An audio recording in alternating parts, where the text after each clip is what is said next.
Atomic structure एक नया topic है। इस परमाणु संरचना टॉपिक के अंदर ऑल कंपटीशन में जितने भी मल्टीपल चॉइस क्वेश्चन आए हैं, ऑब्जेक्टिव क्वेश्चन, इनका हम सॉल्व करेंगे तथा इनके जो सॉल्यूशन से हम एक नई थ्योरी बनाएंगे और देखेंगे कि ऑनलाइन आप प्लेटफॉर्म पर आप देखते हैं, सोशल मीडिया पर आप देखते हैं कि ऑब्जेक्टिव क्वेश्चन 100 दे रखे हैं, 50 दे रखे हैं, लेकिन अंदर जाकर आप जब वीडियो देखते हैं तो वहाँ पर 10 क्वेश्चन भी आपको नहीं दिखते। लेकिन यहाँ पर ऐसा नहीं होगा, आपको सारे क्वेश्चन में बहुत ही अच्छे तरीके से सॉल्व करवाऊंगा। तो शुरू करते हैं। क्वेश्चन नंबर 1, इलेक्ट्रॉन की खोज किसने की थी? ए ऑप्शन है Goldstein, B J Thomson, C James Chadwick, D Rutherford. किसने की थी? तो आप जानते हैं कि इलेक्ट्रॉन की खोज की थी जे थॉमसन ने। किसने की थी? जे थॉमसन ने। ऐसे ही हम सिर्फ यहाँ देखिएगा और आंसर क्या आ जाएगा? बी। क्या आ जाएगा? बी।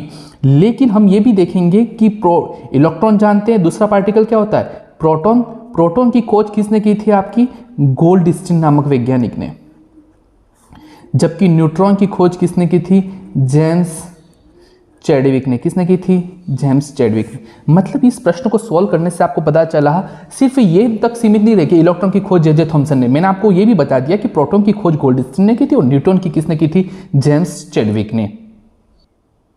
क्वेश्चन नंबर 2, प्रोटॉन पर आवेश होता है, प्रोटॉन पर चार्ज कितना होता है? ए ऑप्शन है -1.6 इंटू 10 की पावर -19 कूलम, बी है ऑप्शन है 0, सी है +1.6 इंटू 10 की पावर -19 कूलम, डी इनमें से कोई नहीं। बताइए आपको प्रोटॉन पर कितना आवेश होता है? तो देखिएगा, आप जानते हैं प्रोटॉन पर आवेश होता है 1.6 इंटू 10 की पावर -19 कूलम। वो भी क्या होता है? प्लस, धनात्मक होता है। और इलेक्ट्रॉन पर कितना होता है? -1.6 इंटू 10 की पावर -19 कूलम होता है। जबकि न्यूट्रॉन पर क्या होता है? 0, आवेश विहीन होता है। मतलब इस क्वेश्चन से आपको 3 चीजें पता चली। प्रोटॉन पर आवेश तो ठीक है, लेकिन इलेक्ट्रॉन पर भी पता होना चाहिए कि -1.6 इंटू 10 की पावर -19 कूलम होता है, जबकि प्रोटॉन पर +1.6 इंटू 10 की पावर -19 कूलम होता है, जबकि न्यूट्रॉन पर 0, कोई आवेश नहीं होता। मतलब यहाँ चारों ऑप्शन को मैंने अच्छे से समझाया, सिर्फ एक ऑप्शन को नहीं देखना, हमको चारों ऑप्शन को अच्छे से समझना है। क्वेश्चन नंबर 3, न्यूट्रॉन का द्रव्यमान कितना होता है? ए ऑप्शन है 9.1 इंटू 10 की पावर -31 kg, बी ऑप्शन है 1.672 इंटू 10 की पावर -27 kg, सी ऑप्शन है 1.675 इंटू 10 की पावर -27 kg, डी इनमें से कोई नहीं। तो आप जानते हैं न्यूट्रॉन का द्रव्यमान कितना होता है? 1.675 इंटू 10 की पावर -27 kg। ये आपको ऑरली याद होना चाहिए। तो देखिएगा, न्यूट्रॉन का तो आपको पता चल गया। तो आपको न्यूट्रॉन का द्रव्यमान पता चल गया कि सर मुझे कितना होता है? 1.675 इंटू 10 की पावर -27 kg। न्यूट्रॉन का पता चल गया, लेकिन सर न्यूट्रॉन का ही काफ़ी थोड़ा है, मुझे इलेक्ट्रॉन का भी पता होना चाहिए। तो इलेक्ट्रॉन का कितना होता है? जैसे यहाँ पर देखते हैं आप 9.1 इंटू 10 की पावर -31 kg। ऐसे प्रोटॉन का कितना होता है? 1.672 इंटू 10 की पावर -27 kg। मतलब यहाँ पर जो चारों ऑप्शन दे रखे हैं, यहाँ सिर्फ एक क्वेश्चन नहीं है, यहाँ पर 3 क्वेश्चन और दे रखे हैं। मतलब ये है हमारा इलेक्ट्रॉन का, ये हमारा प्रोटॉन का और ये हमारा न्यूट्रॉन का। क्वेश्चन नंबर 4, Na परमाणु क्रमांक 11 देखा और परमाणु भार 23 में इलेक्ट्रॉन, प्रोटॉन और न्यूट्रॉन की संख्या क्या होगी? किसी भी एटम के अंदर इलेक्ट्रॉन, प्रोटॉन और न्यूट्रॉन। यहाँ स्पेशल मुझे दे रखा है सोडियम में कितना है। तो आप जानते हैं Na कितना दे रखा है? सोडियम परमाणु क्रमांक 11 है और परमाणु भार कितना है? 23 है। अब मुझे पूछा इलेक्ट्रॉन कितना होगा, प्रोटॉन कितना होगा और न्यूट्रॉन कितना होगा। तो आप जानते हैं जितना परमाणु क्रमांक है वही हमारी क्या है? प्रोटॉन की संख्या है, 11 आ गया। अब इलेक्ट्रॉन तो वही जो एटॉमिक नंबर है वही इलेक्ट्रॉन होता है, लेकिन अगर यहाँ पर पॉजिटिव नेगेटिव है, अगर यहाँ पर धनात्मक है तो इलेक्ट्रॉन की संख्या को घटाते हैं, जबकि ऋणात्मक में ऐड करते हैं। तो अभी यहाँ पर देखेंगे परमाणु, जितने भी परमाणु क्रमांक है मतलब कितना हो गया? यहाँ पर 11 ही हो गया। प्रोटॉन की संख्या कहूँ या परमाणु क्रमांक की संख्या को, बात इक्वल ही है। जबकि न्यूट्रॉन की संख्या क्या होगा? मतलब परमाणु क्रमांक को Z से दर्शाते हैं, जबकि यहाँ पर जो परमाणु भार को A से दर्शाते हैं। मतलब A माइनस अगर Z कर दूँ, A माइनस Z कर दूँ तो न्यूट्रॉन की संख्या आ जाएगी। मतलब द्रव्यमान संख्या में से अगर परमाणु क्रमांक की संख्या को घटा देता तो न्यूट्रॉन की संख्या आ जाती है। मतलब 23 में से 11 गया तो कितना बचा?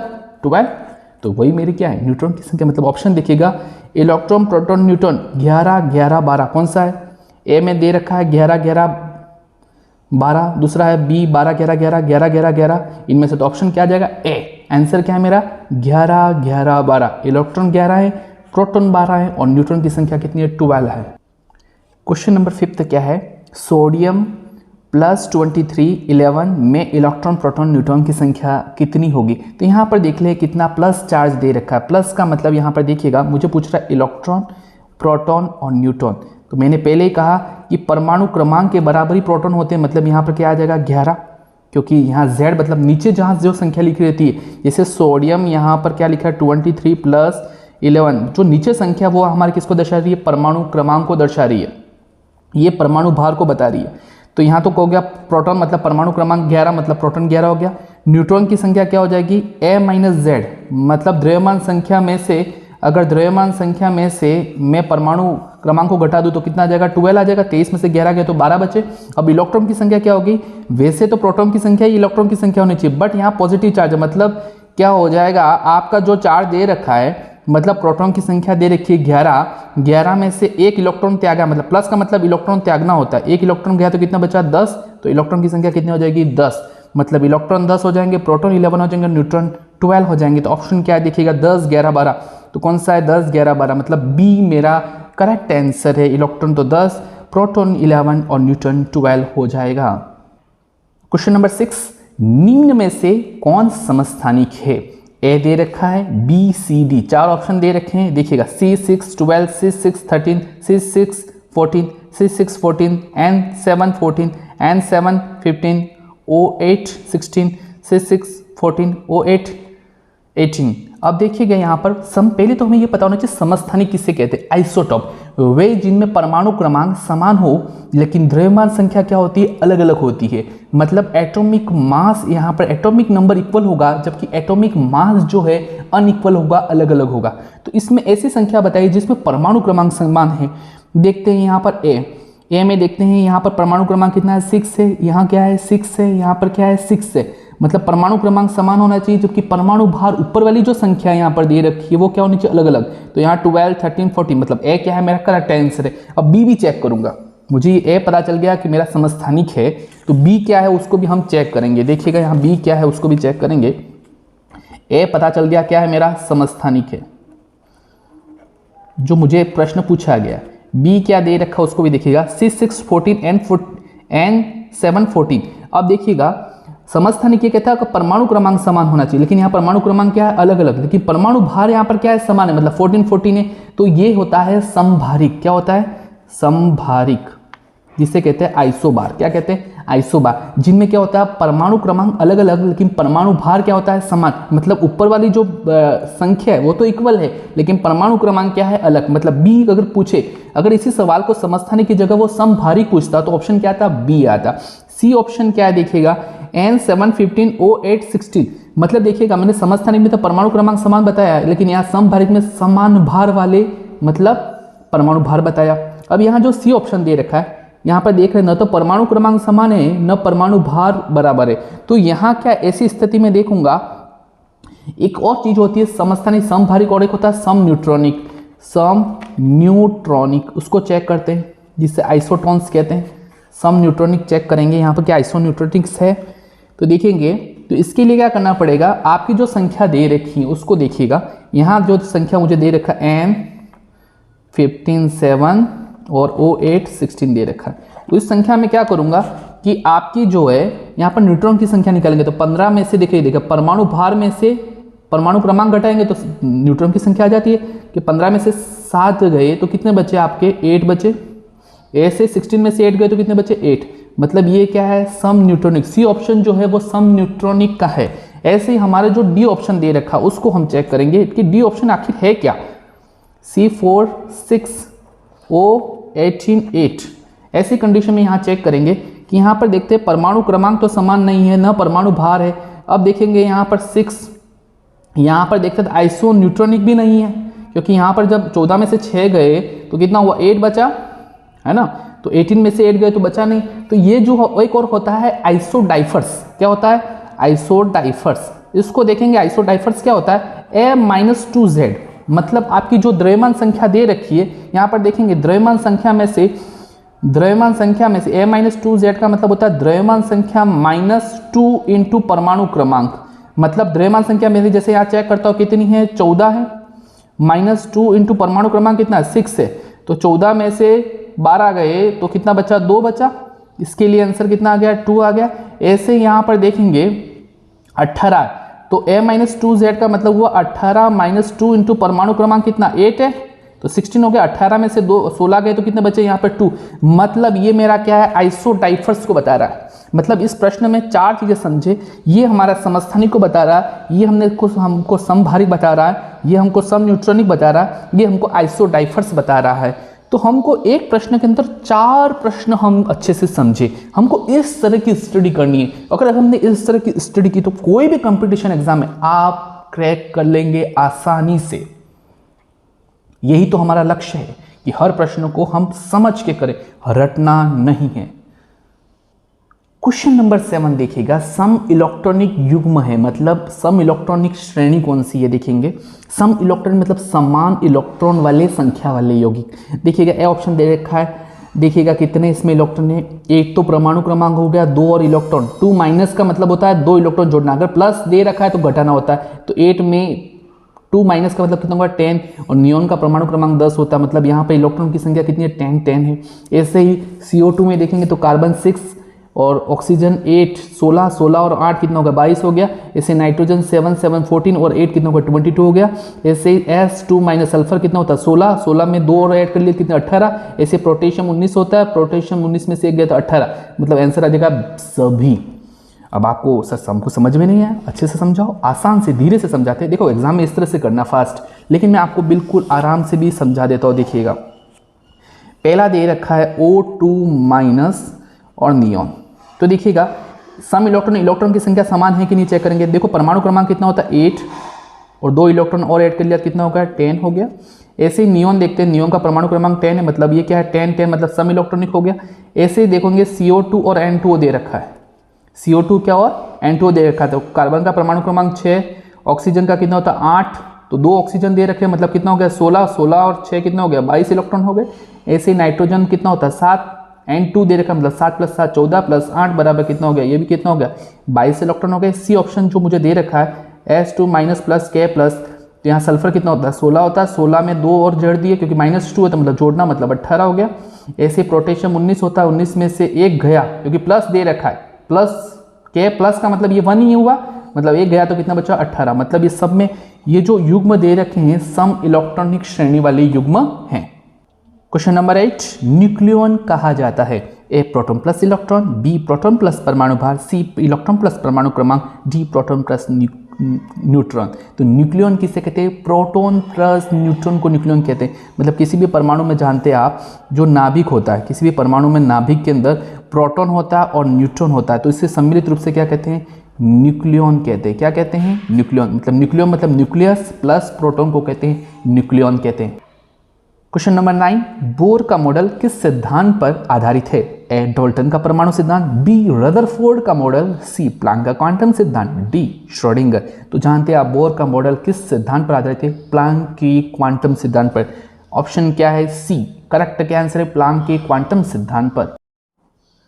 क्वेश्चन नंबर 10, हाइड्रोजन परमाणु का स्पेक्ट्रम कैसा होता है। आपको पूछा है कि हाइड्रोजन परमाणु का जो स्पेक्ट्रम खींचते हैं वो कैसा होता है। ये ऑप्शन दे रखा है रेखीय प्लस सतत, बी है रेखीय प्लस असतत, सी है अरेखीय प्लस सतत और डी है अरेखीय प्लस असतत। तो आप जानते हैं हाइड्रोजन परमाणु का स्पेक्ट्रम जो होता है रेखीय प्लस डिसकंटिन्यूस मतलब असतत होता है। तो ऑप्शन क्या होगा, बी रेखीय प्लस असतत होता है। क्वेश्चन नंबर 11 जो है हमारा, सर्वप्रथम खोजी गई स्पेक्ट्रम श्रेणी है। ए ऑप्शन दे रखा है लाइमन श्रेणी, बी है हमारा बामर श्रेणी, सी है पाचन श्रेणी और डी है ब्रेकर श्रेणी। जो सर्वप्रथम जो स्पेक्ट्रम की जो रेखा खोजी गई है, तो अपने को सबसे पहले ये पता होना चाहिए कौन कौन सी स्पेक्ट्रम रेखा होती है। तो लाइमर होती है, बामर होती है, पाचन होती है, ब्रैकेट होती है, फ्रूंट होती है और हेम्फ्री होती है। देखिएगा कौन सी बताई मैंने, लाइमर, बामर, पाचन, ब्रैकेट, फ्रूंट और हेम्फ्री। तो आप जानते हैं, तो सबसे पहले जो पहली लाइन है वो लाइमर, फिर बामर, फिर पाचन, फिर ब्रैकेट, फूंट और हेमरी। हम ये जानते हैं कि जब दिमाग में ये अधिकतर बन जाता है कि सर्वप्रथम खोजेंगे मतलब सबसे जो पहली रेखा होगी वो लाइमर, तो ये गलत ऑप्शन है, लाइमर नहीं होती। सबसे पहले जो खोजेगी वो बामर है। बामर क्यों है सर? क्योंकि जो ये विजिबल है, क्या है, दृश्य प्रकाश में खोजेगी, मतलब अगर सबसे पहले विजिबल अगर कोई खोजी गई है, क्योंकि ये दृश्य प्रकाश में देखी जाती है, मतलब बामर श्रेणी खोजी गई है तो बामर श्रेणी। जबकि लाइमर श्रेणी देखेंगे वो आपकी होती है अल्ट्रावायलेट में विजिबल होती है। कहाँ होती है? अल्ट्रावायलेट में। जबकि पाचन, ब्रैकेट और फूंट और हेम्प्री सब इंफ्रारेड में विजिबल होती है। तो मतलब वही बात होगी, जब ये अल्ट्रावायलेट इंफ्रारेड की खोज ही नहीं हुई थी तो पहली बनी कौन सी होगी? मतलब सबसे पहले बामर श्रेणी देखी हो गई होगी। तो ये भी ध्यान रखना। अगर आपको लाइमन पूछे तो अल्ट्रावायलेट करना है, बामर दृश्य में आ जाएगा, विजिबल में, और दूसरी सारी जो है पाचन, ब्रैकेट, फूंट, हेम्प्री वह इंफ्रारेड होंगी। नंबर 12 है जीमान प्रभाव संबंधित होता है। ए है विद्युत क्षेत्र, बी है चुंबकीय क्षेत्र, सी है क्वांटम और डी इनमें से कोई नहीं। जीमान प्रभाव हमेशा संबंधित होता है चुंबकीय क्षेत्र से। किससे संबंधित होता है? चुंबकीय क्षेत्र। तो विद्युत क्षेत्र किससे संबंधित होता है? स्टॉक प्रभाव से। किससे संबंधित होता है? स्टॉक प्रभाव से। अब आप पूछोगे सर स्टॉक प्रभाव क्या होता है और जीमान प्रभाव क्या होता है? ध्यान रखिएगा, बोर का जो मॉडल था, बोर का मॉडल कुछ चीज़ों को नहीं समझा पाया, मतलब बोर के मॉडल की कुछ कमियां कहें तो उन कमियों में से एक ये भी है कि जीमान प्रभाव और स्टॉक प्रभाव को वो एक्सप्लेन नहीं कर पाया। जीमान प्रभाव होता है हमारा चुंबकीय क्षेत्र से। किससे होता है? चुंबकीय क्षेत्र से। जबकि स्टॉक प्रभाव होता है विद्युत क्षेत्र से। तो इसको याद कैसे रखेंगे?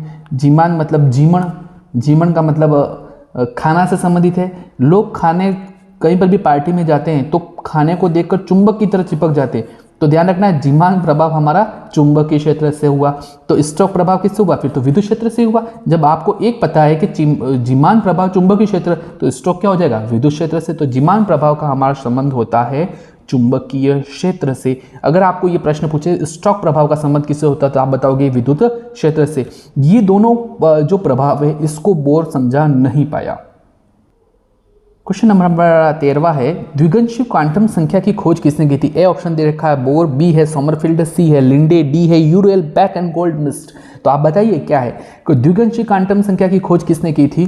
तो देखिएगा द्विगंशीय क्वांटम संख्या होता क्या। देखिए क्वांटम नंबर बताए हैं। द्विगंशीय क्वांटम संख्या अपन जानते हैं, क्वांटम संख्या 4 प्रकार की होती है, एन, एल, एम, एस। एक होता है मुख्य क्वांटम संख्या, मुख्य क्वांटम संख्या। दूसरा होता है द्विगंशीय क्वांटम संख्या, और तीसरा होता है आपका चुंबकीय क्वांटम संख्या, क्वांटम संख्या, और फोर्थ होता है मेरा स्पिन, चक्रण क्वांटम संख्या। इस प्रश्न के अंदर मैं चारों की खोजकर्ता को बता दूंगा ताकि आप कभी नहीं भूलो। मुख्य क्वांटम संख्या जो है प्रिंसिपल क्वांटम नंबर की खोज की थी बोर ने, द्विगंशीय क्वांटम संख्या की खोज की थी सोमरफील्ड ने, चुंबकीय क्वांटम की खोज की थी लिंडे ने, और चक्रण क्वांटम की खोज की थी यूरेल बेक एंड गोल्डमिस्ट। अब परीक्षा में से पूछा है द्विगंशीय क्वांटम संख्या, तो आंसर क्या आ जाएगा? सोमरफील्ड। मैंने आपको चारों के खोजकर्ता बता दी, मुख्य क्वांटम संख्या बोर, द्विगंशीय क्वांटम संख्या सोमरफील्ड, चुंबकीय क्वांटम संख्या लिंडे, और चक्रण क्वांटम संख्या क्या हो जाएगा हमारे? Uhlenbeck and Goudsmit. इसको कहते हैं प्रिंसिपल क्वांटम नंबर, इसे कहते हैं एज़ीमुथल क्वांटम नंबर, इसे कहते हैं मैग्नेटिक क्वांटम नंबर, इसे कहते हैं spin quantum number. Question number 14 हमारा आ रहा है 3pZ1 के लिए चारों क्वांटम संख्या होंगी। मुझे क्वांटम नंबर पूछा गया, मतलब एन, एल, एम, एस का मान पूछा गया। मेरा प्रश्न क्या है? 3pZ1 पूछा गया, मतलब इसके लिए एन का मान क्या होगा, एल का मान क्या होगा, और एम का मान क्या होगा, और एस का मान क्या होगा, मतलब चारों क्वांटम नंबर पूछे गए। तो देखिएगा एन का मान जो संख्या दे रखी है, जैसे 3 दे रखा है तो 3 हो जाएगा। एल का मान क्या होता है? देखिएगा एल का मान होता है SPDF। एस के लिए तो है 0, P के लिए होता है 1, D के लिए होता है 2, और F के लिए होता है 3। मतलब यहाँ मुझे पूछा गया P के लिए, तो P का मान क्या आ जाएगा? P के लिए तो 1 आ जाएगा। ऐसे ही यहाँ पर मैग्नेटिक क्वांटम नंबर पूछा गया। मैग्नेटिक क्वांटम क्या होता है? P ब्लॉक के लिए, P के लिए क्या होता है? PX, PY और PZ। ध्यान रखना PX के लिए होता है 1 या -1 हो सकता है, PY के लिए भी +1 -1 हो सकता है, लेकिन PZ के लिए क्या होता है? 0 होता है। क्या होता है? 0। मतलब M यहाँ पर क्या आ जाएगा? 0। और स्पिन क्वांटम नंबर क्या पूछा है यहाँ पर? 3pZ1 पूछा है। यहाँ 1 रखा मतलब अनपेयर्ड इलेक्ट्रॉन है, प्रेजेंट है, तब इसका मतलब क्या हो जाएगा? प्लस माइनस भी हो सकता है, हाफ।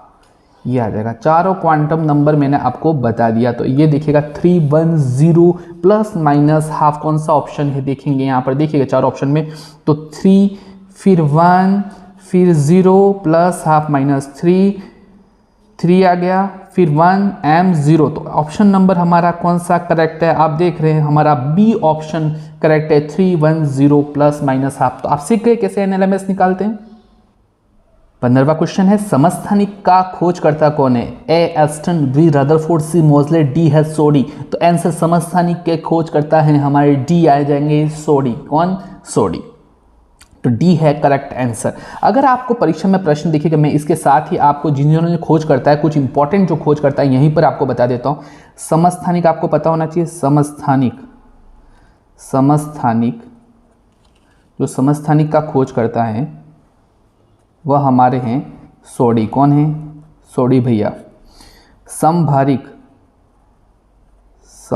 आपको पूछे तो समभारिक की जो खोज की थी वह की थी एस्टन ने। किसने की थी, एस्टन नामक वैज्ञानिक ने। ऐसे ही नाभिक का भी पूछ सकता है आपको, नाभिक का सर हमें बता दो साथ साथ में, हम तो याद कर लेंगे। रदरफोर्ड है। कौन है, रदरफोर्ड है। आप देखिएगा जैसे जैसे मैं नाम बता रहा हूँ, क्या आपको याद है परमाणु क्रमांक की खोज किसने की थी, तो आपको बताना है मोजले। कौन है, मोजले। फिर आपको पूछे एनोड किरणें, सर हमें एनोड किरणें बता दो, तो एनोड किरणें आ जाएगा गोल्डस्टीन। कौन नाम है, गोल्डस्टीन नामक वैज्ञानिक। फिर आपको सर हमको कैथोड किरणें भी बता दो, आप तो एनोड बताया तो कैथोड किरणें भी बता दो। कैथोड किरणें नाराज नहीं होनी चाहिए। इसके है वैज्ञानिक है विलियम क्रुक्स। कौन है, विलियम क्रुक्स, आपको ध्यान रखना है। ऐसे ही सर मुझे इलेक्ट्रॉन का अगर पूछे नामकरण पूछे, इलेक्ट्रॉन का नाम पूछे तो बता दूंगा सर मैं स्टोनी नामक वैज्ञानिक ने। किसने की थी, स्टोनी नामक। फिर अगर कोई इलेक्ट्रॉन पर आवेश पूछे, आपको कभी इलेक्ट्रॉन पर आवेश पूछ ले तो मिलिकन याद रखना है। मिलिकन ध्यान रखते हैं, ऑयल ड्रॉप प्रयोग किया था, तेल बूंद प्रयोग किया था। सर मुझे और भी पूछे इलेक्ट्रॉन पर विशिष्ट आवेश पूछ लिया कभी, तो सर मैं क्या बताऊंगा, तो विशिष्ट आवेश का मान भी मैं आपको बता देता हूँ। इलेक्ट्रॉन पर विशिष्ट आवेश का मान बताता है जे थॉमसन। वही जे थॉमसन जो इलेक्ट्रॉन पर खोज करता। सर पूछा आपको परीक्षा में एक ही समस्थानिक, मैंने आपको कितने बता दिए, 1 2 3 4 5 6 7 8 9। कुछ भी पूछे परीक्षा में, ऐसा जरूरी थोड़ा मैंने समस्थानिक पूछा तो समस्थानिक एग्जाम में आएगा। संभारिक भी पूछ सकता है, नाभिक भी पूछ सकता है, परमाणु क्रमांक भी पूछ सकता है, एनोड किरणें भी पूछ सकता है, कैथोड किरणें भी पूछ सकता है। कुछ भी प्रश्न पूछे, सारी तैयारी हमारे पास होनी चाहिए। क्वेश्चन नंबर हमारा 16वां है 4D में नोडल पृष्ठों की संख्या ज्ञात कीजिए। ए दे रखा 1, B 2, C 0, D 5। आप फटाफट देखिएगा। अब नोडल पृष्ठों की संख्या पहले तो हमें ज्ञात करना सीखना पड़ेगा। देखिए उपकोष होते हैं और उसमें आप ध्यान रखते हैं नोडल पृष्ठों की संख्या। अगर आपको परीक्षा में कुछ भी पूछे तो क्या करेंगे, नोडल पृष्ठों की संख्या ज्ञात करने के लिए उपकोष कौन कौन से, अगर NS, NP, ND और NF। अगर आपको NS का पूछे तो N-1 करना, P का पूछे तो N-2 करना है, D का पूछे तो N-3 और NF का पूछे तो N-4। मतलब यहाँ क्या पूछा है, 4D पूछा है। क्या पूछा है, 4D पूछा है। 4D का मतलब 4 मतलब ND हो गया, 4 N-3 रूल लगेगा, मतलब 4 माइनस N का मान कितना दे रखा है, 4 दे रखा है, और -3 बराबर कितना आ जाएगा, आंसर 1। कुछ भी पूछे आप तैयार बता सकते हो। अगर 3s का पूछे तो 3 - 1 तो कितना आंसर आ जाएगा, 2 आंसर आ जाएगा। तो यहाँ पर आंसर क्या आ जाएगा, 1 आ जाएगा। तो ये आपका तरीका आपको बता दिया किस तरह से निकालते हैं। क्वेश्चन नंबर 17 पूछा परमाणु का नाभिक बना होता है। ए ऑप्शन प्रोटॉन और न्यूट्रॉन, बी है प्रोटॉन और इलेक्ट्रॉन, सी है न्यूट्रॉन और इलेक्ट्रॉन, डी है प्रोटॉन न्यूट्रॉन और इलेक्ट्रॉन। पूछा क्या, परमाणु का नाभिक, न्यूक्लियस पूछा। तो न्यूक्लियस के अंदर कौन कौन होता है आप जानते हैं, प्रोटॉन और न्यूट्रॉन। इलेक्ट्रॉन तो होता नहीं है, तो आंसर क्या आ जाएगा, प्रोटॉन और न्यूट्रॉन। ए ऑप्शन करेक्ट हमारा आंसर है। क्वेश्चन नंबर 18 नाभिक का आकार होता है। ए 10⁻12 मीटर, बी है 10⁻8 मीटर, सी है 10⁻15 मीटर, डी है 10⁻10 मीटर। नाभिक का पूछा तो नाभिक का कितना होता है, 10⁻15 मीटर। कितना होता है, 10⁻15 मीटर। अगर आपको पूछे परमाणु का आकार तो 10⁻10 मीटर। तो आपको नाभिक का भी पता हो गया और परमाणु का भी पता हो गया। क्वेश्चन नंबर 19 न्यूट्रॉन की खोज बहुत देर से हुई क्योंकि ए है न्यूट्रॉन नाभिक में रहते हैं, बी न्यूट्रॉन अत्यधिक अस्थायी कण है, सी न्यूट्रॉन आवेशहीन है, डी न्यूट्रॉन गतिमान नहीं है। तो आपको मैंने पहले बता दिया कि न्यूट्रॉन विदाउट चार्ज, आवेश विहीन है, आवेश होता ही नहीं है। जब किसी चीज़ में आवेश ही नहीं है तो रदरफोर्ड ने जो प्रयोग किया था तो उसको कैसे पता चलेगा? उसने बता दिया नाभिक होता है जिसमें धनावेशित भाग होता है जिसे नाभिक कहते हैं। लेकिन यहाँ पर आपने देखा कि भाई इलेक्ट्रॉन तो चार्जेबल है, प्रोटॉन पर चार्ज होता है, लेकिन न्यूट्रॉन पर चार्ज है ही नहीं, तो इसलिए इसकी खोज क्या हुई? बहुत देर से हुई। तो आंसर आ जाएगा हमारा न्यूट्रॉन आवेशहीन होता है। क्वेश्चन नंबर 20, नाभिक का आकार किसमें मापा जाता है? A M U, B angstrom, C fermi, D है सेमी। नाभिक का आकार किसमें मापा जाता है? आप जानते हैं फर्मी में। किसमें मापते हैं? फर्मी में। तो करेक्ट आंसर हमारा सी आ जाएगा। क्वेश्चन नंबर 21 पूछा, यदि एक इलेक्ट्रॉन 6 कक्षा से एक कक्षा में एक से अधिक पदों में संक्रमण करता हुआ आए तो बनने वाली कुल स्पेक्ट्रम रेखाओं की संख्या ज्ञात कीजिए, कितनी होगी? ये पूछा गया। ए 10, बी 15, सी 14, डी 16। तो हम अब पहले तो इसको सीखना पड़ेगा कि स्पेक्ट्रम रेखाओं की संख्या किस तरह से हम ज्ञात करते हैं। तो उसने क्या पूछा है कि एक इलेक्ट्रॉन 6th कक्षा से, कौन सी कक्षा से? 6th कक्षा से। कौन सी कक्षा में आ रहा है? पहली कक्षा में। पहली कक्षा में आ रहा है। तो एक से अधिक पदों में संक्रमण करता हुआ आ रहा है तो कुल स्पेक्ट्रम रेखा देखिएगा 6 से 1 में आ रहा है तो कुल अंतर कितना है? तो इसमें अंतर क्या करेंगे? 5 + 4 + 3 + 2 + 1 = जितनी। देख मतलब देखो 6 में से 1 में आ रहा है तो पहले 5th 4 3 2 1 जितनी संख्या इतनी लिख देना है इसको सॉल्व करने के लिए। अब 5 + 4 कितना हो गया? 9 हो गया। 9 + 3 कितना हो गया? 12। हाँ, और 12 + 2 कितना हो गया? 14 + 1 कितना हो गया? 15। करेक्ट आंसर कितना आ जाएगा? 15। हमारा ऑप्शन क्या है? 15 वाला आंसर बी करेक्ट आंसर है। लेकिन अगर परीक्षा में ऐसा प्रश्न पूछा, यहाँ तो पूछा है कुल स्पेक्ट्रम रेखाओं की संख्या, अगर प्रश्न को घुमाकर ऐसा भी प्रश्न तो बना सकता है। सर लाइमर कितनी बता? तो लाइमर होती है 5, बामर होती है 4, पाचन होती है 3, ब्रैकेट होती है 2 और हेम्फ्री होती है 1। मतलब ये लाइमर को बता रहा है, ये बामर की श्रेणी को बता रही है, लाइमर बामर ये पाचन को बता रहा है, ये ब्रैकेट को बता रहा है, ये हेम्फ्री को बता रहा है। तो मतलब अगर लाइमर बामर पाचन ब्रैकेट फ्रंट और हेम्फ्री फिर बाद में आएगी। मतलब अगर लाइमर संख्या पूछे तो 5 अंदर से प्रश्न बनाए, बामर पूछे तो 4, पाचन पूछे तो 3, ब्रैकेट पूछे तो 2 और हेम्फ्री पूछे तो 1। मतलब अंदर से भी हमें प्रश्न पता होना चाहिए। लेकिन अभी फिलहाल तो प्रश्न ये पूछा है कुल स्पेक्ट्रम रेखाओं की संख्या पूछे तो 15 हमारा करेक्ट आंसर हो जाएगा। क्वेश्चन नंबर 22 है, रदरफोर्ड का प्रयोग किस सिद्ध करता है? इलेक्ट्रॉन, प्रोटॉन, परमाणु और नाभिक। उसने तो सर रदरफोर्ड का जो प्रयोग था एक्चुअली प्रयोग क्या था? अल्फा प्रकीर्णन पर प्रयोग किया था। उसने ये बताया कि परमाणु का अधिकांश भाग खाली होता है और बीच में जो धनावेशित भाग है वही तो क्या है? नाभिक। नाभिक के बारे में पहली बार किसने बात की थी? रदरफोर्ड ने की थी। तो आंसर आ जाएगा डी। क्वेश्चन नंबर 23 है, किसी प्रोटॉन तथा अल्फा कण के विशिष्ट आवेश का अनुपात कितना है? आपको पूछा ए है 2:1 है, बी 1:2, सी है 1:4, डी है 1:1। तो यहाँ किसी प्रोटॉन पर तथा अल्फा के कण के विशिष्ट आवेश का अनुपात, आप जानते हैं प्रोटॉन का कितना होता है? प्रोटॉन पर आवेश होता है +1 होता है, जबकि अल्फा कण पर कितना होता है? 2 होता है। अब विशिष्ट आवेश का अनुपात तो क्या हो जाएगा? 2:1 आ जाएगा। हमारा अनुपात कितना आ जाएगा? 2:1। तो ए ऑप्शन हमारा करेक्ट अनुपात वाला राइट है, आवेश का अनुपात। क्वेश्चन नंबर 24, इलेक्ट्रॉन और प्रोटॉन के द्रव्यमान का अनुपात कितना होता है? ए 1:2, बी है 1:1, सी है 1:1837, डी है 1:3। तो इलेक्ट्रॉन और प्रोटॉन का द्रव्यमान का अनुपात, सीधा ध्यान रखना है कि इलेक्ट्रॉन और प्रोटॉन का जो द्रव्यमान होता है तो इसमें क्या होता है कि इलेक्ट्रॉन प्रोटॉन से 1:, इलेक्ट्रॉन जो होता है प्रोटॉन से 1:1/1837 गुना क्या होता है? हल्का होता है। क्या होता है? हल्का होता है। और हल्का होने के कारण इसका द्रव्यमान का अनुपात क्या आ जाएगा? 1:1837 इतना हो जाएगा। मतलब इलेक्ट्रॉन प्रोटॉन से जो देखेंगे, इलेक्ट्रॉन प्रोटॉन से कितना गुना हल्का है? 1:1837 गुना हमारा हल्का है, इसलिए द्रव्यमान का अनुपात 1:837 हो जाएगा। ये 1837 आपको सीधा याद रखना है। 25 क्वेश्चन है, तत्व जिसका परमाणु क्रमांक 25 है, परमाणु भार 55 उसके नाभिक में होंगे। देखिएगा अगर उस तत्व को मैं मान लूँ, यहाँ तत्व का नाम नहीं रखा, अगर मैं x मान लिया, यहाँ परमाणु भार ऊपर 55 लिखेंगे और परमाणु क्रमांक कितना है? 25 है। अब उसमें नाभिक में तो दो ही चीज़ होती है, प्रोटॉन होता है और सर हमारा तो न्यूट्रॉन होता है। तो मैंने बताया प्रोटॉन जो परमाणु क्रमांक होगा इतना ही प्रोटॉन होगा, जबकि न्यूट्रॉन कैसे ज्ञात करेंगे कि द्रव्यमान संख्या में से परमाणु क्रमांक, मतलब ए माइनस अगर z कर दूँ तो आंसर आ जाएगा। मतलब 55 - 25 तो कितना आ जाएगा? 30 आ जाएगा। 30 हमारा क्या हो जाएगा? न्यूट्रॉन। मतलब 25 तो हमारे प्रोटॉन हो जाएंगे, 30 हमारी न्यूट्रॉन हो जाएंगे, क्योंकि जानते हैं प्रोटॉन और न्यूट्रॉन ही होता है। तो 25 तो आ जाएगा प्रोटॉन और 30 हमारा क्या आ जाएगा? न्यूट्रॉन। तो आंसर आ जाएगा ए। क्वेश्चन नंबर 26, निम्न में से किसके पास न्यूट्रॉनों की तुलना में इलेक्ट्रॉन अधिक है, मतलब न्यूट्रॉन की तुलना में इलेक्ट्रॉन ज़्यादा है। जैसे ए दे रखा है कार्बन, तो कार्बन का परमाणु क्रमांक 6 और 12 परमाणु भार होता है। तो यहाँ परमाणु क्रमांक तो यहाँ पर देखेंगे प्रोटॉन न्यूट्रॉन की तुलना में इलेक्ट्रॉन है, तो न्यूट्रॉन कितने हो गए 6 हो गए, और इलेक्ट्रॉन मैं पूछूँ तो भी कितने हैं 6 हैं। लेकिन यहाँ फ्लोरीन में देखेंगे 9 और लगभग 18 होता है, तो यहाँ पर भी 9 ही होगा। लेकिन यहाँ पर देखेंगे ऑक्सीजन में देखेंगे, इस मॉलिक्यूल में देखेंगे तो परमाणु क्रमांक हमारा देखेंगे तो 8 है, मतलब अगर इलेक्ट्रॉन देखेंगे तो यहाँ पर 8 + 2 तो कितने हो गए 10 हो गए, और न्यूट्रॉन की संख्या यहाँ पर जाएंगे तो यहाँ पर कितना 18, तो परमाणु भार तो 16 होता है, 16 में से 8 गए तो कितना बचा आपका 8 है।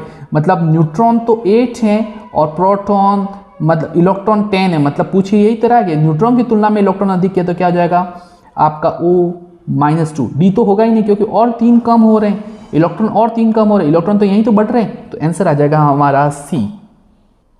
27 क्वेश्चन है, टाइटेनियम के नाभिक में होते हैं। टाइटेनियम, एक्चुअली हमें टाइटेनियम पता होना चाहिए कि हाइड्रोजन के 3 समस्थानिक होते हैं, एक तो होता है प्रोटेरियम, एक होता है ड्यूटेरियम, एक होता है ट्राइटेनियम। अब मुझे पूछा टाइटेनियम के नाभिक में होते हैं, तो देखिएगा परमाणु क्रमांक यहाँ पर क्या पूछा है, प्रोटॉन, प्रोटॉन तो क्या होगा 1 सर, और न्यूट्रॉन क्या होगा 3 - 1 मतलब कितना हो जाएगा 2, मतलब आपका क्या आ जाएगा यहाँ पर क्या पूछा है नाभिक में कितने होते हैं, तो आंसर क्या आ जाएगा 1 प्रोटॉन + 2 न्यूट्रॉन। आंसर हमारा करेक्ट क्या हो जाएगा डी, क्या आ जाएगा डी।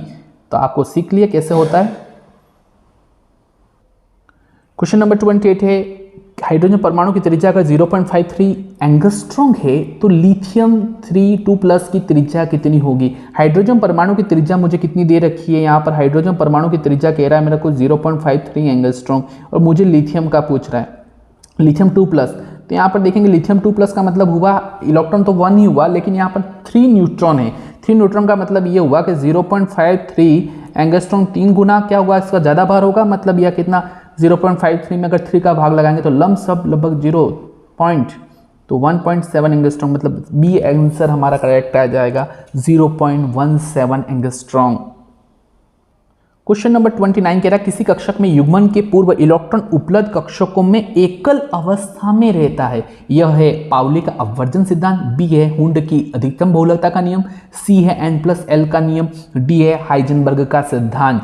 तो मैं क्या करूंगा इन चारों को समझाऊंगा। देखिएगा पहला तो ये प्रश्न क्या पूछ रहा है, किसी कक्षक में युग्मन से पूर्व मतलब पेयरिंग से पूर्व इलेक्ट्रॉन उपलब्ध कक्षकों में अगर सिंगल रहे तो ये कौन से सिद्धांत पर आधारित है, मतलब सिंगल रो, तभी आप क्या करो पेयरिंग कर सको, अदरवाइज पेयरिंग नहीं कर सकते। जैसे यहाँ पर देखेंगे तो इलेक्ट्रॉन पेयरिंग तभी कर सकते हैं जब आप एक बार अनपेयर्ड एक इलेक्ट्रॉन प्रत्येक कक्षक में होने चाहिए। तो इसका कौन सा सिद्धांत कहता है, पाउली का अपवर्जन सिद्धांत। सबसे पहले पाउली अपवर्जन सिद्धांत ये कहता है किसी भी 2 इलेक्ट्रॉन की चारों क्वांटम संख्या समान नहीं हो सकती। पाउली तो ये बताता है 2 इलेक्ट्रॉन की बात करता है कि चारों क्वांटम संख्या समान नहीं हो सकती, मतलब N, L, M, 2 इलेक्ट्रॉन की चारों क्वांटम संख्या समान नहीं हो सकती, ये इसको दर्शाता है। अब पूछा हुंड की अधिकतम बहुलकता का नियम।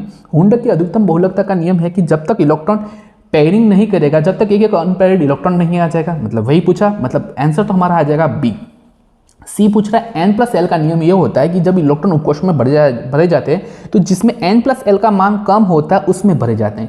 अगर N+L वाले मान समान हैं तो उसमें इलेक्ट्रॉन भरे जाएंगे जिसमें N का मान कम हो, तो ये N+L का रूल है। जबकि डी है हाइजेनबर्ग का अनिश्चितता का सिद्धांत जो पूछा गया है, मतलब किसी कण की स्थिति और संवेग की स्थिति को यथार्थ के साथ नहीं ज्ञात किया जा सकता, यही तो हमारा हाइजेनबर्ग का सिद्धांत था। तो फिलहाल यहाँ आंसर हमारा आ जाएगा हुंड की अधिकतम बहुलकता का नियम।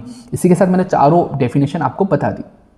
क्वेश्चन नंबर 30 कह रहा है कि जब इलेक्ट्रॉन उच्च ऊर्जा से स्तर से निम्न ऊर्जा स्तर पर आता है तब क्या होता है। ए है ऊर्जा उत्सर्जित होती है, बी है ऊर्जा अवशोषित होती है, सी है परमाणु संख्या बढ़ती है, डी है परमाणु संख्या घटती है। जब इलेक्ट्रॉन क्या कह रहा है उच्च ऊर्जा से जब निम्न ऊर्जा स्तर में इलेक्ट्रॉन आता है तो हमेशा ऊर्जा क्या होती है, जो अपनी ऊर्जा होती है वह उत्सर्जित करता है। क्या करता है, उत्सर्जित, मतलब ऊर्जा निकालता है। ए ऑप्शन हमारा राइट आएगा। लेकिन आपको यह प्रश्न पूछता कि उच्च ऊर्जा से नहीं, वो पूछता कि निम्न ऊर्जा से उच्च ऊर्जा स्तर में कोई इलेक्ट्रॉन जा रहा है तो ऊर्जा क्या होती है, अवशोषित होती है। क्या होती है, अवशोषित। दोनों पता होना चाहिए। जब उच्च से निम्न में आएगा तो ऊर्जा उत्सर्जित होती है, लेकिन निम्न से ऊर्जा स्तर से उच्च ऊर्जा स्तर में जब इलेक्ट्रॉन जाता है तो ऊर्जा क्या करता है, वह अवशोषित करता है। तो यहाँ पर फिलहाल आंसर आ जाएगा ए, ऊर्जा उत्सर्जित करता है। 31 क्वेश्चन है, जब इलेक्ट्रॉन स्थायी कक्षा में घूमता है तो ए है वह ऊर्जा का अवशोषण करता है, बी है इसकी गतिज ऊर्जा बढ़ती है, सी वह विकिरण उत्सर्जित करता है, डी ऊर्जा उसकी ऊर्जा स्थिर रहती है। तो बोर्ड ने ये कहा था कि जब वृत्ताकार कक्षाओं में निश्चित ऊर्जा वाले स्थानों में इलेक्ट्रॉन लगाता है तो ऊर्जा क्या रहती है, स्थिर रहती है। मतलब जिन निश्चित कक्षाओं में अगर चक्कर लगा रहा है तो इलेक्ट्रॉन न तो ऊर्जा उत्सर्जित करता है न अवशोषित करता है। तो आंसर उसकी ऊर्जा क्या रहेगी, स्थिर रहेगी। तो डी करेक्ट हमारा। 32 क्वेश्चन है, ऊर्जा के बंडल क्या कहलाते हैं, ए इलेक्ट्रॉन, बी फोटोन, सी प्रोजीट्रॉन, डी प्रोटॉन। तो हम जानते हैं कि ऊर्जा के बंडल क्या कहलाते हैं, हमारी फोटोन कहलाते हैं। एक्चुअली फोटोन होता है क्या है कि आप जानते हैं जब हमारा शरीर गर्म होता है, गर्म शरीर जो भी होता है तो सतत विकिरण ऊर्जा का जो है उत्सर्जन नहीं करता है। मतलब असतत के रूप में थोड़े छोटे बंडलों के रूप में ऊर्जा उत्सर्जित होती है। तो ये जो छोटे छोटे जो बंडल के रूप में ऊर्जा बनती है वही क्या कहलाता है, फोटोन कहूँ या इसको क्वांटा भी बोलते हैं। क्या बोलते हैं, क्वांटा। तो ऊर्जा के बंडल हमारा क्या कहलाते हैं, फोटोन कहलाते हैं। क्या कहलाते हैं, फोटोन। मतलब ऊर्जा के छोटे छोटे बंडल ही क्या है, हमारे फोटोन कहलाता है। क्वेश्चन नंबर 33 है कि हाइड्रोजन परमाणु के nth कक्ष में एक इलेक्ट्रॉन की ऊर्जा क्या होती है। आप सीधा फॉर्मूला जानते हैं कि इलेक्ट्रॉन की ऊर्जा का फॉर्मूला क्या है कि n कक्षा में पूछा और सिर्फ हाइड्रोजन परमाणु पूछा तो क्या फॉर्मूला हमारा, En बराबर क्या होता है, -13.6 इंटू Z² बटा n²। तो यहाँ n कक्षा में पूछा और हाइड्रोजन पूछा तो क्या आ जाएगा, -13.6 बटा n²। तो आंसर क्या है हमारा, यहाँ पर देखेंगे तो हमारा करेक्ट आंसर क्या दिख रहा है आपको, ABCD। तो मुझे तो दिख रहा है C हमारा करेक्ट आंसर। तो हमारा आंसर क्या हो जाएगा, C 13.6 बटा n² electron volt. Question number 34 है, बोर सिद्धांत के अनुसार 5th ऊर्जा स्तर के इलेक्ट्रॉन का कोणीय संवेग होगा। ए है 25H बटा पाई, बी है 1.0H बटा पाई, सी है 10H बटा पाई, डी है 2.5H बटा पाई। तो क्या आंसर आएगा कि देखिएगा, प्रैक्टिकल थोड़ा प्रैक्टिस करिएगा, है ना। तो इसका क्या आंसर आएगा आपका, आप जानते हैं बोर सिद्धांत के अनुसार NH अपॉन क्या जाएगा, कोणीय संवेग कितना होता है, NH अपॉन 2 पाई। यहाँ पर मुझे कितना दे रखा है, फिफ्थ ऊर्जा का पूछा है तो 5H अपॉन क्या जाएगा, 2 पाई। तो जब इसको यहाँ पर 5H अपॉन 2 पाई तो आंसर है ही नहीं, ए नहीं है, बी नहीं है, सी है, डी भी नहीं है। उसको और सॉल्व कीजिए तो 2 में 2.5 भाग लगाए तो 2.5H बटा पाई है क्या, हाँ डी हमारा यहाँ पर करेक्ट आंसर दिखेंगे 2.5H बटा पाई, ये हमारा डी करेक्ट आंसर है। 35 क्वेश्चन है, इलेक्ट्रॉन की तरंग प्रकृति प्रथम बार किसने दी थी, A de Broglie, B Heisenberg, C Moseley, D Sommerfeld. तो जानते हैं कि इलेक्ट्रॉन की पहली बार कणीय के साथ तरंग प्रकृति बताने वाला एक ही वैज्ञानिक था, वह था डी ब्रोगली। कौन था, डी ब्रोगली हमारा। तो ए आंसर हमारा करेक्ट आंसर आ जाएगा। अगर आपको पूछे प्रयोग के साथ किसने बताया, डेविसन एंड जर्मन ने प्रयोग किया था। तो द्विप्रकृति जो बताई थी, तरंग प्रकृति, कणीय के साथ तरंग प्रकृति बताने वाला ए करेक्ट आंसर आ जाएगा, डी ब्रोगली। 36 क्वेश्चन है, निम्नलिखित व्यंजकों में कौन सी डी ब्रोगली संबंध को दर्शाता, ए है H बराबर लैम्बडा बटा एम म्यू, लैम्बडा बराबर H एम म्यू, लैम्बडा बराबर M बटा H म्यू, लैम्बडा बराबर म्यू बराबर बटा MH। तो निम्न में से कौन सा डी ब्रोगली को संबंधित दर्शाता है। तो डी ब्रोगली बराबर किसको बताता है, आइंस्टीन के एक तो सिद्धांत को वो समझा रहा था कि और H म्यू को रिलेशन को इसने समझाया था। तो इसने ये कहा था कि लैम्बडा बराबर H म्यू होता है क्योंकि P बराबर M म्यू होता है, तो लैम्बडा बराबर HP हो जाएगा। तो लैम्बडा बराबर H बराबर MC होता है। तो ये जो इसने जो रिलेशन बताया था कि लैम्बडा बराबर H बटा M म्यू, तो यही करेक्ट हमारा आंसर आ जाएगा। तो उसने कणीय के साथ तरंग प्रकृति बताई थी, क्योंकि लैम्बडा बराबर उसने कणीय भी तरंग प्रकृति के साथ कणीय प्रकृति उसने समझाई थी। तो इसका करेक्ट आंसर हमारा क्या है, बी हम मुझे यहाँ पर दिख रहा है, लैम्बडा बराबर H बटा M म्यू हमारा करेक्ट आंसर है। 37 है, अनिश्चितता के सिद्धांत का प्रतिपादन किया था, ए आइंस्टीन, बी हाइजेनबर्ग, सी रदरफोर्ड, पाउली। आप जानते हैं अनिश्चितता का सिद्धांत बताने वाला वैज्ञानिक कौन था, हाइजेनबर्ग, है ना। इसने कण की स्थिति व संवेग की अनिश्चितता के सिद्धांत को बताया था। उसका अगर फॉर्मूला भी आपको पूछे तो यह पता होना चाहिए, delta x dot delta P H upon 4 पाई ये होता है। तो ये कण की स्थिति ही ये संवेग की अनिश्चितता को बताता था। अब हमारा 38 क्वेश्चन हम देखेंगे। 38 क्वेश्चन वही आ गया जो अनिश्चितता के सिद्धांत क्या है, E बराबर mc², बी है delta X into delta P not equal to H upon 4 pi, lambda बराबर HP delta X into delta P बराबर H अपॉन 6 पाई। तो आंसर आप जानते हैं अनिश्चितता का सिद्धांत बी हमारा करेक्ट आंसर है, बी हमारा राइट है।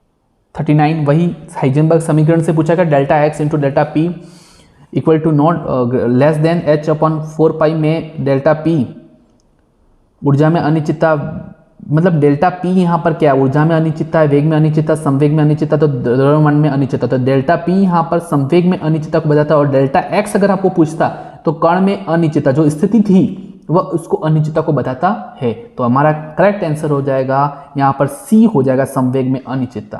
क्वेश्चन नंबर 14, मुख्य द्विगंशीय और चुंबकीय क्वांटम संख्या क्रमशः संबंधित है। ए आकार आकृति अभिविन्यास, बी है आकृति आकार अभिविन्यास, सी है आकार अभिविन्यास और आकृति, इनमें से कोई नहीं। तो मुख्य द्विगंशीय और चुंबकीय क्वांटम संख्या, ध्यान रखिएगा, मुख्य क्वांटम संख्या है हमें आकार को बताती है, द्विगंशीय हमेशा आकृति को बताती है, और चुंबकीय क्वांटम संख्या अभिविन्यास किस तरह से, इनका अरेंजमेंट किस तरह इसको दर्शाती है। तो मुख्य क्वांटम संख्या आकार को बताती है, द्विगंशीय क्वांटम संख्या आकृति को, चुंबकीय क्वांटम संख्या हमारा अभिविन्यास। तो करेक्ट आंसर हमारा आ जाएगा ए। 41 क्वेश्चन है, कक्षक की आकृति को किस क्वांटम संख्या से दर्शाते हैं। तो अभी मैंने बताया था NLMS। मुख्य क्वांटम संख्या जो है हमेशा आकार को बताती है, आकृति को बताती है, और ये अभिविन्यास को दर्शाती है, अभिविन्यास को दर्शाती है। अब पूछा आकृति को कौन दर्शाता है, तो आप जानते हैं L मतलब क्या है, द्विगंशीय क्वांटम संख्या है जो मतलब हमारा कक्षक की आकृति को दर्शाता है। तो बी करेक्ट हमारा आंसर आ जाएगा L। 42 का क्वेश्चन है, 2p कक्षकों में है NL यहाँ पर हमें 2p कक्षकों में ये प्रश्न पूछा गया है, इसमें n का मान पूछा गया और l का मान पूछा गया। तो n को तो वही संख्या जो दो दे रखी है, और p का मान मुझे क्या है, तो देखिएगा s p d f।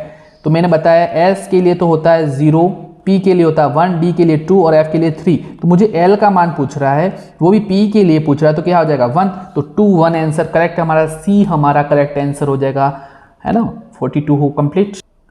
43वां question है, सोडियम Z बराबर 11 दे रखा, परमाणु के अंतिम इलेक्ट्रॉन की चारों क्वांटम संख्याएं ज्ञात कीजिए।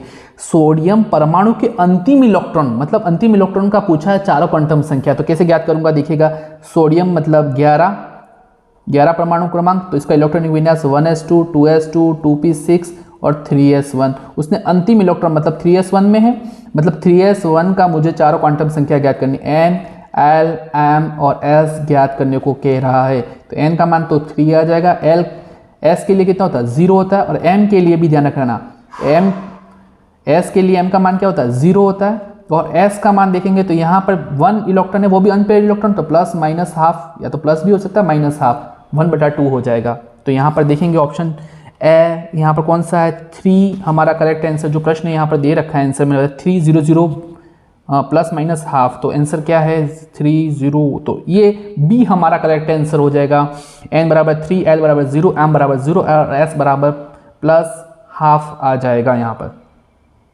क्वेश्चन नंबर 44, निम्न में से कौन सा संभव नहीं है। यहाँ पर कौन सा संभव नहीं है, देखेंगे यहाँ पर n बराबर 4, L बराबर 3, M बराबर 0, बी दे रखा n बराबर 4, L बराबर 2, M बराबर 1, C है n बराबर 4, L बराबर 4, M बराबर 1, तो D है n बराबर 4, L बराबर 0, M बराबर 0। तो देखिएगा यहाँ पर देखने से पहले तो पता चल रहा है n का मान भी 4 और L का मान भी 4, तो संभव तो वैसे तो है नहीं, क्योंकि n-1 होता है ना, n-1 मतलब जो है L का मान, तो n-1 मतलब 4 का यहाँ पर 3 होना चाहिए, सेम टू सेम तो आएगा नहीं, तो C हमारा रॉन्ग आंसर है। तो आपको समझ में आ गया, तो हमारा करेक्ट आंसर आ जाएगा सी, जो संभव पॉसिबल ही नहीं है कि 4 का मान भी ये हो और S P D F, तो 0 1 2 3 और इसका मान भी 4 हो, तो ये तो पॉसिबल है ही नहीं। 45 क्वेश्चन है, 2p उपकोष में कक्षकों की संख्या बताइए। यहाँ पर आपको 2p उपकोषों में कक्षकों की संख्या देखेंगे, 2p उपकोषों में कक्षकों की संख्या कितनी होती है, 2p पूछ रहा है, p में तो 3 ही होती है, px py और pz मतलब 3 होंगे, आंसर आ जाएगा हमारा थर्ड, 3 ही होते हैं उपकोषों में कक्षकों की संख्या, तो आंसर आ जाएगा सी करेक्ट आंसर हो जाएगा। 46 क्वेश्चन है, ऑब्बो सिद्धांत के अनुसार निम्न में से कौन सा क्रम सही है। ऑब्बो क्या कहता है, पहले तो ये पता होना चाहिए कि उपकोष में इलेक्ट्रॉन भरेंगे तो जिसमें n प्लस एल का मान कम होगा उसमें भरेंगे, अगर दोनों समान हो जाए तो n का मान जिसमें कम होगा। तो ए ऑप्शन दे रखा है 3s 3d 4s 4p, देखिएगा 3s राइट है, इसके बाद आपका 3d में जाना चाहिए, बिल्कुल सही है, लेकिन 4s तो इससे पहले आएगा, क्योंकि जानते हैं n प्लस एल के रूल के तहत आप देखेंगे जब इसका मान ज्ञात करेंगे, जैसे एक को मैं सॉल्व करके बता देता हूँ, 3d दे रखा है और 4s दे रखा है, तो n प्लस एल का रूल क्या कहता है, n का मान यहाँ पर 3 दे रखा है और d के लिए s p d f 0 1 2, तो कितना आ जाएगा 2, मतलब इसका मान कितना हो गया 5, ऐसे ही 4s के लिए तो 4 हो जाएगा और 0 मतलब 4, तो n प्लस एल का मान जिसका कम है इसको रखना चाहिए, मतलब 4s वाले को पहले रखना चाहिए फिर 3d लिखना चाहिए, मतलब यहाँ तो रॉन्ग बता रहा है, मतलब एक हमारा ऑप्शन गलत हो गया और आपको सही पूछा है। बी है 1s 2p 4s 3d, पहले 1s में हाँ बिल्कुल, फिर 2p में, फिर 4s में, फिर 3d में, बी करेक्ट आंसर है। सी देखिएगा 2s मेरा आ गया, फिर 5s, फिर 4p में कैसे आ जाएगा, संभव ही नहीं है। फिर 2s 2p 2s सही है, फिर 2p में आना चाहिए बिल्कुल सही, फिर 3d में पहले और 3p में बाद में, तो ये पॉसिबल ही नहीं है क्योंकि n+l के रूल के तहत इसका मान कम है तो ये पहले आना चाहिए। मतलब हमारा करेक्ट आंसर हो जाएगा बी, हमारा करेक्ट आंसर हो जाएगा। क्वेश्चन नंबर 47, 2s कक्षक में नोडल केंद्रों की संख्या कितनी है, आपको ये प्रश्न पूछा गया। 2s कक्षकों में नोडल केंद्रों की संख्या, तो वही बताया मैंने भाई, नोडल केंद्रों की संख्या क्या करेंगे, ns np nd और nf, है ना। कभी भी परीक्षा में प्रश्न होता है इसका n-1, इसका n-2, इसका n-3, इसका n-4, मुझे पूछा 2s का पूछा, मतलब क्या आ जाएगा 2 के लिए यहाँ n का मान कितना आ जाएगा 2 आ जाएगा, -1 मतलब कितना हो जाएगा 1, हमारा नोडल केंद्रों की संख्या हो जाएगी। अगर पता इतना ही होना चाहिए कि ns के लिए n-1, np के लिए n-2, d के लिए n-3 और nf के लिए n-4, तो हमारा करेक्ट आंसर हो जाएगा ए। 48 क्वेश्चन है, एक्स कक्षक की आकृति होती है गोलाकार, डमलाकार, द्विडमलाकार, जटिल। तो एक्स कक्षक की हमेशा आकृति कैसी होती है, आप जानते हैं गोलाकार। अगर एक्स कक्षक का पूछा है, कल परीक्षा में प्रश्न आपको ये पूछ ले सर पी कक्षक का बताओ, जरूरी थोड़ा है एस का ही पूछे, डी कक्षक भी पूछ सकता है और एफ कक्षक, 4 ही तो कक्षक है, तो हम 4 कक्षकों की आकृति एक बार देख लें। एस कक्षक की ध्यान रखना गोलाकार होती है, पी कक्षक की होती है डम्बलाकार, डंबल शेप होती है, जबकि डी कक्षक की होती है द्विडम्बलाकार, डबल डंबल जैसी होती है, और एफ कक्षक की होती है जटिल। एस कक्षक गोलाकार होता है, पी कक्षक डम्बलाकार होता है, डी कक्षक डी डम्बलाकार होता है और एफ कॉम्प्लेक्स संरचना होती है, जटिल होती है, उसकी बनाई जा सकती नहीं है। मतलब चारों कक्षकों की आकृति हमने देख ली। तो अभी पूछा है एस कक्षक, तो आंसर आ जाएगा ए गोलाकार। क्वेश्चन नंबर 49, n बराबर 3 l बराबर 1 के लिए उपकोष में कितने इलेक्ट्रॉन आ सकते हैं। n का मान मुझे 3 दे रखा है, l का मान 1 का मतलब क्या हुआ sp01 मतलब p दे रखा है, कि उपकोष में कितने इलेक्ट्रॉन आ सकते हैं, मतलब 3p में कितने इलेक्ट्रॉन आ सकते हैं। तो p कक्षक तो भाई जानते हैं 1 2 3, मतलब इसमें 1 2 3 4 5 6, तो अधिकतम कितने इलेक्ट्रॉन आ सकते हैं 6 हमारे, तो बी हमारा करेक्ट आंसर हो जाएगा, 6 इलेक्ट्रॉन आ सकते हैं। क्वेश्चन नंबर 50 है, किसी परमाणु के कक्षकों में इलेक्ट्रॉन भरने का सही क्रम है। वही ध्यान रखिएगा ओबो रूल के अनुसार कौन सा क्रम सही है, तो आप देखिएगा 3d फिर आपका 4s, तो ऐसा संभव ही नहीं है, पहले कि इसमें देखेंगे 4s में आएगा तो ये रॉन्ग हो गया, फिर 4s सही है, फिर इसके बाद आपके 3d में भरते हैं, फिर आपके 4p में, फिर 5s में, फिर 4d में, ये राइट है n+l के रूल के तहत, तो ये एक सही है, मतलब दूसरे तो चेक करना ही नहीं है, दूसरा क्या है अपना रॉन्ग है। तो इसी के साथ हमारे 50 क्वेश्चन कंप्लीट हो गया। अब फ्लिप करेंगे हम 51।